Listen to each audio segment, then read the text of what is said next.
In this lesson, you're going to learn about the WebSocket protocol. The WebSocket protocol is what we're going to use to create real-time applications with Node.js. Now, WebSockets are not specific to Node.js. You could use WebSockets with other programming languages as well. But in this case, we'll be using WebSockets with Node.js to create our real-time chat application.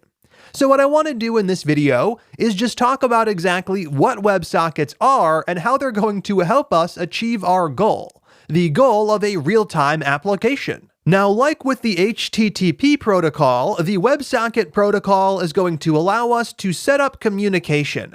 Let's go ahead and see what this is going to look like. So we'll start off with our server. In this case, it'll be a Node.js application that starts up a server, and we'll learn how to actually do this with WebSockets in the next lesson. And from here, clients can connect to that server. So I might have one client connect, then I might have a few others as well. For this example, let's go ahead and add 4 clients into the mix. Now here we have 4 clients connected to our server using WebSockets. So what exactly is this going to allow us to do? The first thing we're going to be able to do with the WebSocket protocol is achieve what's known as full duplex communication.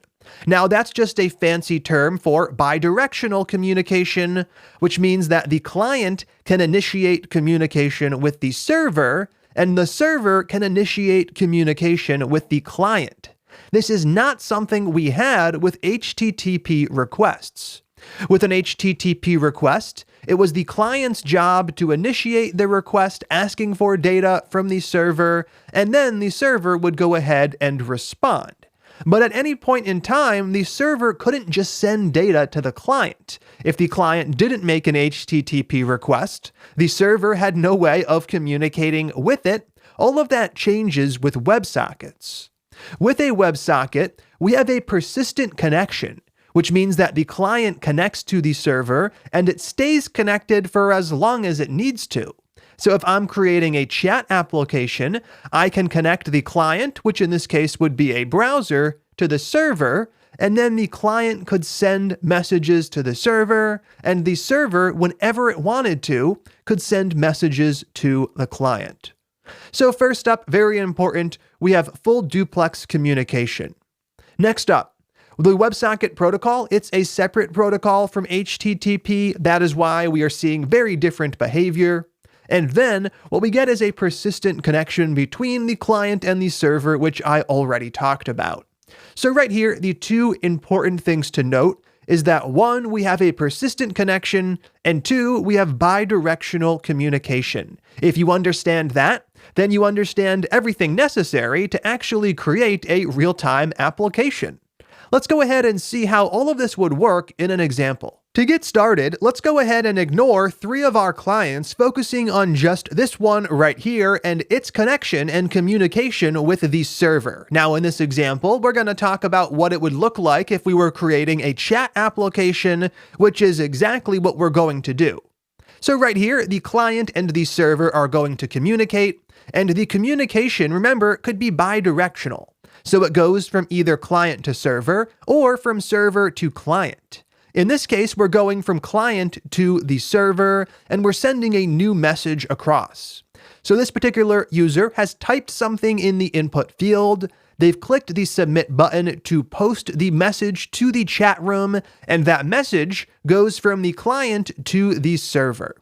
Now, when the server gets the message, it could do nothing. It could just print it to the terminal or do something else like dump it to a file on the file system. But what we really want to do is bring our other 3 clients into the mix. So the client has sent a message to the server. We're done with this component. The next thing we're going to do is make sure that everyone else connected to that chat room actually sees the message that this person typed. So right here, we'll go ahead and bring those 3 clients into the mix, and this time we're also going to send some data around. This time though, it's going to go from the server to the client, something we were not able to do in the past. So right here, the server has said to this client, I have a message from another user. It's going to send that message across to the client, and the client can render it in the browser. The exact same thing is going to happen with our other two clients as well. So in this case, we have client-to-server communication when someone types a message and hits enter, and we have server-to-client communication when that message needs to get sent to all other connected users. And this is what allows for a real-time application. This client over here can get the chat data in real time. As soon as the server gets it, it sends it off to the other client. And in reality, for us, it's going to look like it shows up instantly. So this is what we're working towards. We're going to work towards implementing the WebSocket protocol, allowing for all of our clients to stay connected to the server and allowing for the clients and the server to communicate in both directions, which, as we've just seen, is going to be really important. Client to server and server to client. Now, we're going to get that done using the socket.io library, which we'll be setting up in the very next lesson. I'm excited to get to that, so let's jump right in to the next video.